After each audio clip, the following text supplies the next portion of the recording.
John, it's really great for you to join with us here at the Church of the Res at the Hub on this Sunday. I think many people will know you, some won't. You're very much on brand, on message this morning. I see a great image of Summer Madness. That's right, behind you.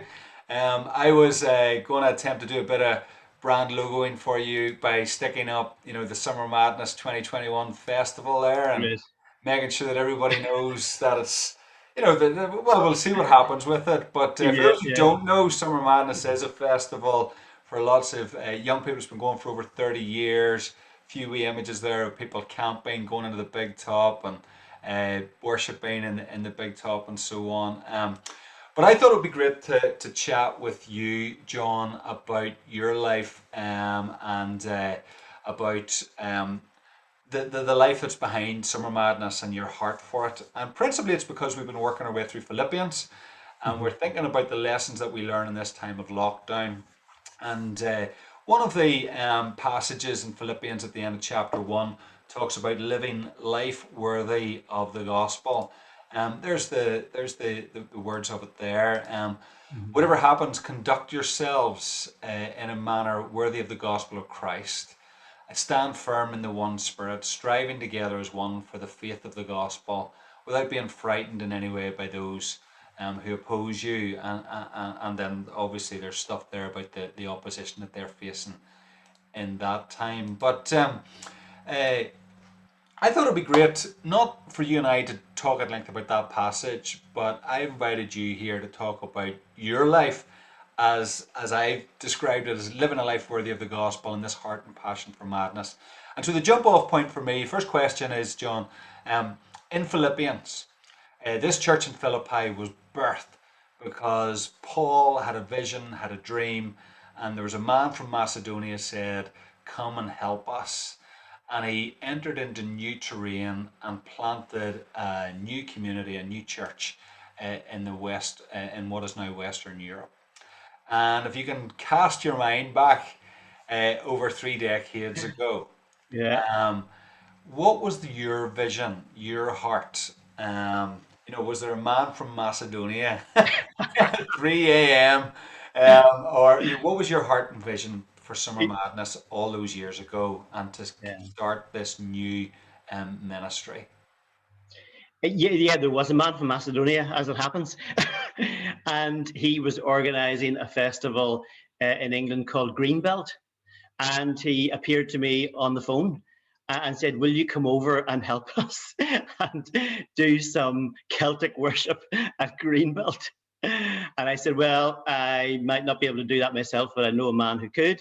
So I gathered together a little troop and we up sticks and went over to Greenbelt in '86 and came back fired up actually with just excitement and anticipation that we could maybe just do something similar back at home in Ireland. So we came back and we rushed to the pumps and decided, let's do it. At Christmas of '86, we decided, yeah, we'll have a go at this next year in '87. And that was kind of the start of it.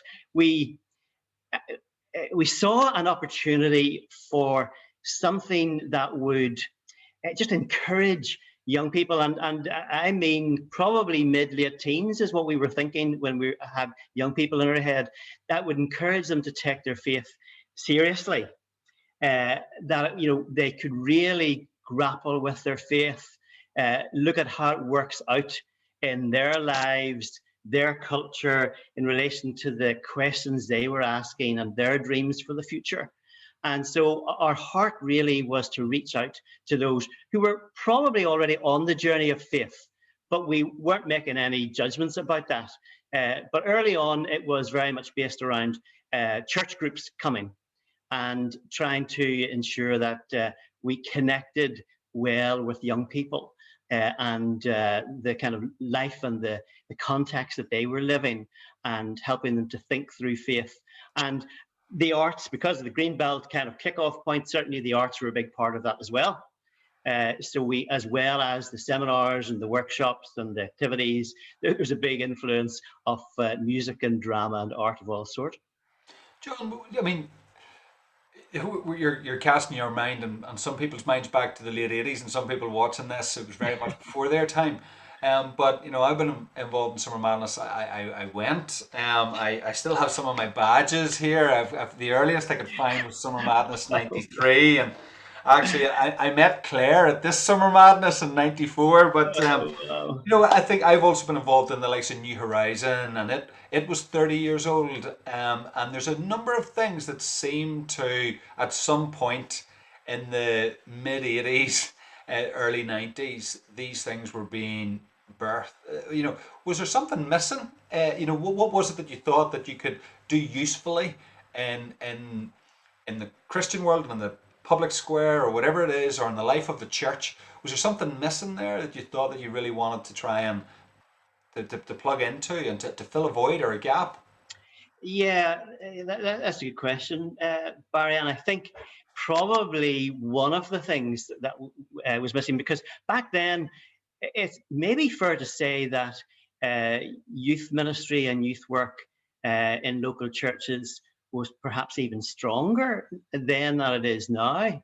But there was no expression of youth ministry or reaching out to young people that went beyond the local, or even went beyond the denomination in any major way. And so, while I'm sure there was lots of good sterling work happening at a local level, there was very little expression of the bigger body of Christ and allowing young people to kind of capture that global vision as well. So that's one of the things that was missing. And to be fair, I took up the post of Church of Ireland Youth Officer in '84, and there was already a big Southern Ireland event for young people, and they gathered 200-300 young people together. And I thought, wow, that's amazing. The Republic of Ireland are able to get a big event with 200 or 300 young people. What could that look like if it happened in the north? And so there was that bit of a gap there, that there was a local expression, but there wasn't any kind of anything bigger than that, either within a denomination or between denominations. And very quickly, what began within the Church of Ireland, flowed over out of that as well. Um, there will be numerous folks watching this, John, who have benefited from Summer Madness over the years and who have contributed to it as well, actually, and some who know little of it. I certainly know. I mean, I flashed up those badges earlier. Summer Madness played a very profound role in my life as a teenager, because you had this sense of coming together with people from here, there, and everywhere. You didn't know who 90% of them were, but all of a sudden you were at a festival, and there was the energy at the festival and the buzz at the festival, and there were people coming from different parts of the world to speak, and there were bands and musicians and so on. And for a lot of folks, church throughout the year could be pretty dry and arid. You might have a great youth group, you might not, but Summer Madness was something to hold on to and a bit of a lifeline. And as I sort of reflect on all of that, on the one hand, you do see the importance within Jewish life and in the Christian life of the seasons and the festivals. We celebrate Pentecost, we celebrate Easter, we celebrate Christmas, and these high points and these encounters and these experiences are really important and formative for us in our faith. But Summer Madness occupied 5 weeks of my year, or 5 days of my year, and you could be on an incredible high at the end of it, but then you had 360 days of the year to live out your faith away from the festival. So there's something in there about the importance of gathering, of experience, of encounter, of buzz and energy, but there's also something about that can't be wholly what your faith rests on in terms of growing as a disciple and living a life worthy of the gospel. And what for you is the importance of festival, of this time of bringing everyone together, in terms of the discipleship of young people, the contribution it makes to their walk and to their life within the body of Christ, the church, and what are its limitations? Yeah, yeah, yeah. You're right. You're right, Barry. The festival is part of the overall tapestry of discipleship, and but it's a very key, maybe it's a golden thread running through it, because the personal, we can't get away from the need for the personal dimension, where we connect directly with God and we commune with Him at an individual level. The small group level is equally important, and those network of small group relationships is vital, as is the belonging within a church community, a local church community. And then the festival, the bigger expression, the more global expression, allows us to kind of even free our minds from some of those constraints that we find in those local expressions, and to ask even bigger and hard questions, and to connect with the bigger picture of God and His creation, and our role, our part in all of it. So it is part of that overall tapestry. But about 5 years ago, I did a survey, you may remember, of how people come to faith and are nurtured in the faith. And we were able to ask 1,000 people about their journey of faith. And we let them explain in their own words, and we pulled it all together. And the result of it was fascinating, because so many people, of course, joined that pilgrimage of faith in their early years and teenage years. And we recognize that, and that's been well attested anecdotally, but our survey really did demonstrate that. And the other thing that it made very clear was the important role of the big residentials. And I mean, any of us that have been involved in youth ministry for any length of time knows the value of getting away together as a group, whether that's to a house party or to a big festival. The quality of relational building that goes on over those 5 days that you mentioned can equal maybe 6 months of a weekly meeting. And so the big residential and the festival can play a really key role in that all. So we found that over the years, time and time again, and youth leaders have told us of the remarkable impact that it's had on their group experience.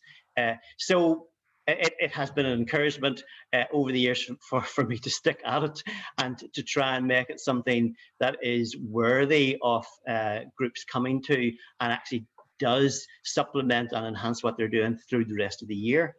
And just want to touch on that, just with the current situation that we find ourselves in, and I want to circle back in a moment or two, John, to the impact on you and on your life in terms of someone who's invested in the festival of a pandemic that stops that in its tracks. But if for a moment, before we think about your commitment to it and so on, and where it's at this moment in time, the impact on young people of the loss of all of that in the last now coming 12 months, and likely to creep into at least the next half of year, of the loss of residentials, the loss of gatherings, and so on. It's huge, and I know that you and I have both been privy. You sent around some questions to youth leaders about what's the impact on young people in terms of spiritual growth and mental health and so on. And it is huge, isn't it? I mean, it is something we really need to pray about. And there's a generation of 14, 15, 16-year-olds perhaps who over 2 or 3 years aren't going to have those moments that Yeah. many people enjoyed. So I wonder, what's Yeah. your reflection on it for them? Because certainly it's the more I dwell on it, the deeper I think the lament is. Yes, I mean, it's really exactly the same, Barry. I kind of got stopped in my tracks when we were talking in a board meeting there recently about what might be happening this year. And while we still haven't been able to land on the ultimate solution and what shape madness might be this year, but the prospect of not having a festival this year obviously was something that was being discussed. And the implication would be that the next major festival could be 2022. And it doesn't take a mathematical genius to add up the fact that going from 2019 to 2022 is 3 years. and your 14-year-old will be 17. That's almost a generation of young people who will have missed that experience and that opportunity. And wow, that really broke my heart, thinking that we could have missed a whole chunk of people like that, where we could have been feeding into and supporting and helping them build up a resilient faith. So I'm really anxious that churches reconnect with the priority of youth ministry and reaching out to young people with every means possible. That doesn't mean just bring them to Summer Madness. It does mean actually looking at what they're doing and paying attention to young people, listening to them and reaching out to them, letting them know that they are there and they care. I saw a wee clip from a wee Facebook quote from Pete Greig, and it was interesting because he was saying the churches that are going to kind of survive and thrive the other side of this aren't the ones who are producing the cleverest and the cutest and the slickest content at the moment, but the ones who actually connect and make it real with the people that they're ministering to, and that they demonstrate that they care and they want to be with them and walk with them through it. And I think that's really important going forward. Yeah. Yeah, and as I say, I want to touch base with you just on the impact on yourself as someone who has devoted his life to this work. But I suppose before we get to how it has maybe stopped us all Mm. short in our tracks at the minute, um, you have stuck with this, John. I mean, you're John Kee, Summer Madness. The two are synonymous with one another for over 30 years now. I'm conscious that tying it back to this church in Philippi that Paul started, and he continued to love the brothers and sisters who were there, and he sent letters back to them and stayed in contact with them, even though he moved on. You've stuck with this now. Your mind and your imagination and your activism has taken us and those involved with you on all manner of excursions and doing other things. But Summer Madness has remained at the absolute core of your life. And whenever people talk about your life, it's not an obituary, but when people talk about the life of John Kee, it will be a life lived having invested in Summer Madness, and that's an amazing testimony, John. And I and a lot of others are very thankful for your work on that, and I really do want to say that. Um, why has it been so important to you to strive with it, to stick with it? What has kept you going in the midst of it all? The first thing, and I can't get away from it, is just that God has put it in my heart. I can't. Well, I will say more than that, but from an early age, working with young people has been a call on my life, and until I'm released from it, it just drives me. So I can't be any cleverer than that. God has put that on my life, and I know lots of people can be bivocational or multivocational or change direction and all sorts of things, and that's fantastic. But it just so happens that God hasn't let me off the hook with it at one level, so I'm going to put that out there. But the other is that it's been a tremendous journey and a tremendous ride. I love it, and I feel really privileged to have been part of it. I know Mike Pilavachi, uh, goes on so much about Soul Survivor, not being a business, not being a company, not being a ministry, but being a family. And you would have heard him talk a lot about that as Survivor wound up. And there is a sense in which I have just done life with the community of Summer Madness. And they've been part of my wider family. I've been part of some of their families. And the truth is, they have helped to raise my family. You know, have. So, I've been so blessed by the people around me in madness who have, helped to impart faith and uh, been fantastic role models and all of that. I mean, and they've been part of the fabric of my kids growing up. I mean, back in 2000, I'll just tell you this wee story to illustrate. We were doing the History Makers Project in the year 2000, and it was a frenetic year. And we were all over the place doing stuff in schools and councils, and of course the big bash at the end of the year, King's Hall, and all sorts of things. But numerous times during that year, I failed miserably as a dad and a parent, and often found myself lacking. And I remember one of the regular things was some of the interns in Madness became part of the Kee household, looking after Robin and Sarah, and then latterly Charlie. But during that year, I remember standing up delivering something in Ballymena Town Hall, and realizing as I looked at my watch to see at the time, it was 3 o'clock, and Sarah was getting out of Kearnshill Primary yet again, and I wasn't there to pick her up because I was the one mostly did the pickups. And I had to phone Richard Nelson, who was back at the office and interning with us, Nelly, and they were used to getting these panic calls. Could you go and pick up so and so? So much so that we had to invoke a kind of password system. So the kids, if they didn't know who was picking them up on any one day, they could say, what's the secret password? But of course, on any occasion, Nelly would just mess about and say, I don't know, secret password, get in the car.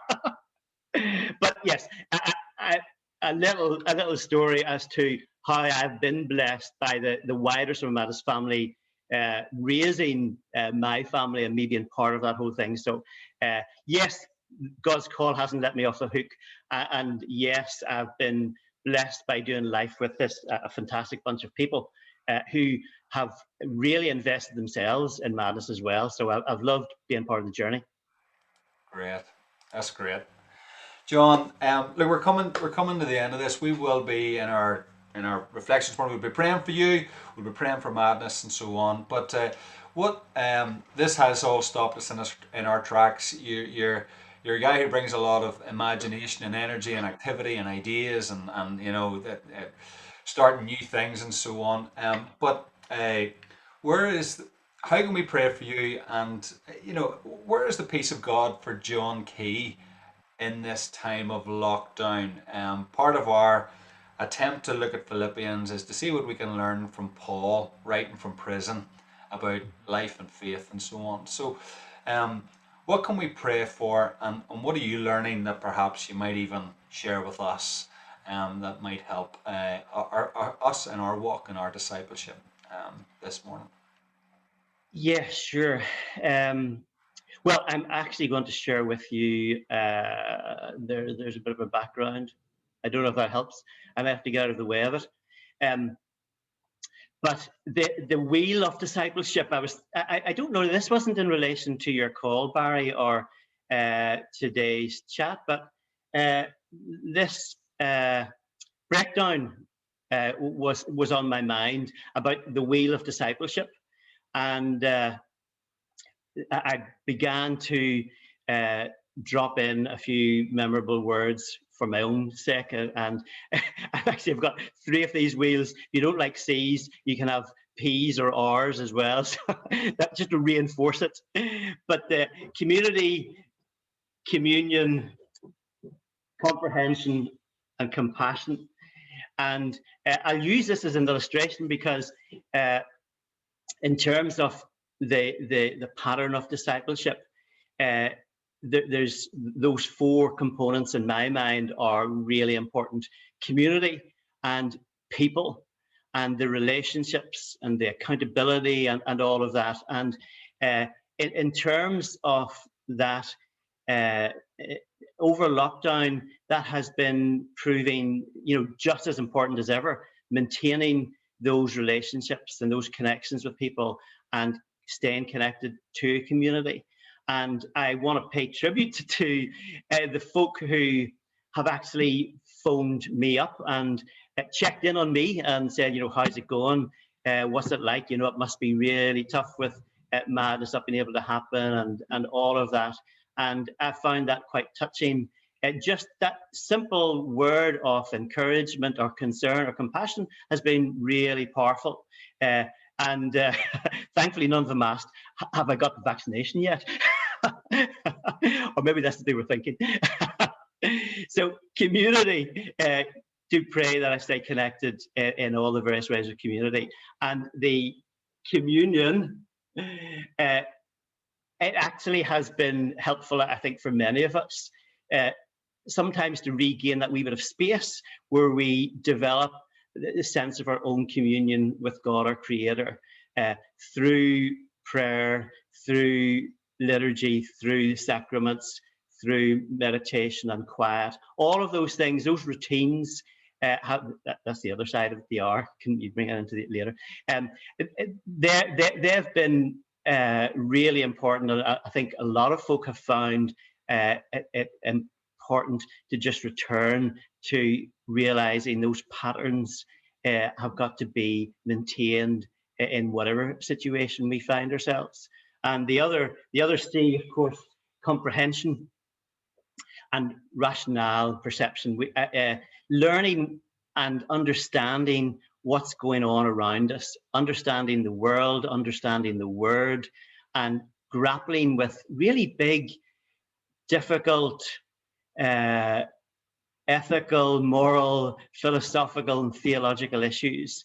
And that's one of the things that I hope Madness has attempted to do over the years, not to shy away from encouraging young people to really deal with those big rational questions as well. And so I've tried to invest a wee bit of time in reading and maintaining that kind of level of critical thinking. And I've benefited from listening to podcasts and blogs and all the rest of it. So I think that's important to keep up. And the compassion, that's where the rubber hits the road, the praxis, making sure that we put it into action. And I think that's one thing I've struggled with, where it's been really hard to actually get out there and feel that you're doing something.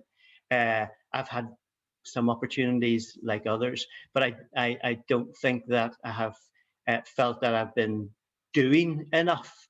And my nieces would say to me, "So, Uncle, what do you do for the other 360 days of the year?" And now that I'm not even working those 5 days in the year, it's actually tricky to explain the huge amount of stuff that goes on. But I have been able to keep myself busy, and I've been blessed at being able to actually connect with this new Summer Madness app coming to a store near you. So yes, do pray into that continued creativity and energy and hope in all of that. Super. Um, I love that in my mind was going, to John Kee really is Santa Claus. He's got one day of the year where he's busy and the rest of the year. John, listen, I really want to thank you for your time today. I want to thank you for just sharing your story, sharing some of the story of Madness, and sharing some of your heart for young people at this time and for youth leaders and for the festival and for the words of wisdom there at the end. And thank you once again at the end for the life that you've been living worthy of the gospel and helping to pass it on, helping people to explore the gospel, explore faith and their own lives over many years, and God willing over more to come, as and when pandemics lift, and also for that creativity to figure out, well, what can be done at this time and in this season. So John, we will be praying for you today and for Madness, and I'm sure that this has been really helpful as well to allow others who will be watching in on this to be keeping you and keeping the festival in thoughts and prayers this time. So thanks very much, John. Thank you, Barry. Appreciate that. Loved having a chat. Take care.